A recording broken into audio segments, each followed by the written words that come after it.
구독자 여러분 안녕하세요. 이미지 크리에이터 고프로입니다. 이번 영상은 아직 사진이나 카메라에 대해서 잘 모르시는 분들을 위한 카알모 시리즈, 카메라 화소수가 중요한가 이제 픽셀에 대해서 제 기준으로 쉽게 얘기를 한번 해볼 건데, 이번 영상도 끝까지 시청해 주시고 구독과 좋아요도 부탁드릴게요. 이미 알고 계신 분들도 많을 텐데 그런 분들은 킬링 타임용이나 힐링 타임용으로 봐주세요. 지금 이 순간에도 카메라나 사진에 관심을 갖고 알아보시는 분들이나 입문하시는 분들이 계실 테고, 화소라는 말은 많이 들어봤지만 정작 그게 뭔지 잘 모르시는 분들을 위해 이렇게 영상을 촬영해 봅니다. 카메라의 화소수가 결국 이미지의 화소수, 즉 이미지 크기를 결정합니다. 자기네 브랜드가 내놓는 카메라는 몇만 화소 제조사별로 경쟁하면서 카메라나 이제 스마트폰 광고할 때 스펙에 나오죠. 그래서 화소수 때문에 생기는 고민이, 카메라 구입 전에는 어떤 화소수의 카메라를 구매해야 되나, 그리고 카메라 구입 후에는 이미지 크기는 어떤 사이즈로 촬영을 해야 되나 고민할 겁니다. 화소수가 화질을 이야기하는 건 아니고요. 화소수가 크다고 해서 사진이 잘 나오는 것도 아니고요. 여러분이 보시기에도 스마트폰 카메라가 화소수가 높다고 해서 DSLR이나 미러리스 카메라보다 화질이 좋지는 않죠.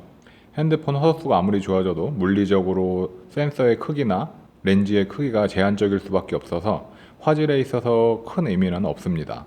그래서 화소수, 픽셀 수라고 하면은 보통 카메라에 이미지 센서가 이렇게 달려 있을 텐데, 카메라 이미지 센서에서 가로 픽셀 수 곱하기 세로 픽셀 수를 하면은 전체 이미지 화소수가 됩니다.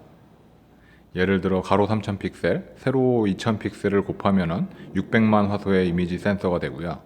가로 4000, 세로 3000이면은 1200만 화소의 이미지 센서가 되겠죠. 결국 화소수라는 거는 디지털 이미지 사이즈를 이런 사이즈로 촬영할 것이냐, 아니면은 이런 사이즈로 촬영할 것이냐, 아니면은 이런 사이즈로 촬영할 것이냐, 어떤 사이즈로 촬영해야 좋은지 이미지 함께 보면서 이야기해 볼게요. 함께 보시는 사진은 삿포로 스스키노 빌딩 앞을 촬영한 사진이고요. 오사카에 글리코상이 있다면 삿포로에는 보시는 니카상이 있고, 한국에는 빵상이 있다고 하네요. 참고로 메타데이터 궁금해하시는 분들을 위해 말씀드리면은 35mm f2 단렌즈를 사용했고요. 조리개는 f5, 셔터 스피드는 80분의 1초, ISO는 800으로 촬영했습니다. 이 이미지는 2400만 화소고요. 요즘 보급 기종들로 나오는 신제품 카메라들도 이 정도 화소수는 다 나오죠. 포토샵에서는 컨트롤 알트 I를 누르면은 보시다시피 이미지 크기를 확인할 수 있습니다. 가로 6000픽셀에 세로 4000픽셀 곱해서 2400만 화소가 됩니다. 이미지를 모니터에 띄우면 화면에 맞는 사이즈로 조절돼서 나오는데, 원래 이미지 사이즈 100% 비율로 확대해서 보면은 이렇게 크게 볼 수 있고, 원래 이미지 사이즈를 확인할 수 있습니다.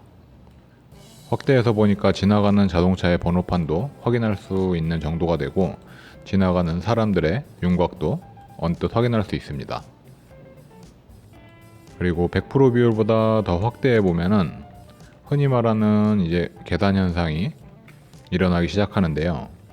이렇게 픽셀들이 눈에 보이기 시작하면서 픽셀들의 계산 현상이 일어납니다.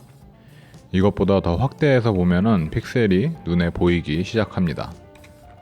여러분들이 보는 모든 디지털 이미지는 보시는 것처럼 사각형의 작은 점으로 이루어져 있습니다. 아날로그와 디지털의 기본 개념 차이가 연속과 불연속이고, 이런 불연속의 작은 사각형 점들이 모여서 하나의 이미지를 만들어내는데 결국 눈속임이죠. 지금 이 이미지는 세로 4000 픽셀인데 정말 4000개의 픽셀로 이루어져 있는지 한번 세어볼까요? 자, 하나, 둘, 셋, 넷, 다섯. 네, 이 옆에 그리드에 픽셀을 선택해서 보면은 보시다시피 픽셀의 개수를 확인할 수 있습니다.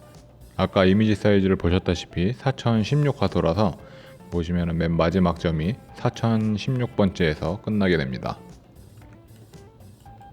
아마 이미지를 이렇게까지 확대해서 보신 분들은 거의 안 계실 텐데, 저는 작업하면서 이태리 장인처럼 한 픽셀 한 픽셀 작업하다 보니까 간혹 이렇게 볼 기회가 있습니다. 그래서 이렇게 카메라의 최대 픽셀을 활용해서 촬영한 사진의 장점은 이미지 사이즈를 말 그대로 작게 하거나 부분 크롭을 해도 어느 정도 사용을 할 수가 있어요. 극단적인 예이긴 한데 가로 3픽셀, 세로 2픽셀의 6화소 이미지로 한번 만들어 볼게요. 아까 이미지랑 같은 이미지인데 2400만 화소의 이미지를 150만 화소의 이미지로 한번 만들어 보겠습니다. 큰 사이즈에서 이미지를 작게 만들어도 문제가 없지만 크게 보려고 확대하면은 금방 계단 현상이 일어나는 것을 확인할 수 있습니다. 150만 화소로 작게 촬영한 사진을 2400만 화소 작은 이미지에서 큰 이미지로 변경을 한번 해볼게요. 150만 화소의 이미지를 2400만 화소로 크게 변경해 보면은 100% 비율로 봤을 때 선명하지 못한 사진이 되어버리죠. 원본이었던 2400만 화소의 이미지와 비교해 보면은 다음과 같이 선명하지 못한 것을 눈으로 확인할 수 있습니다.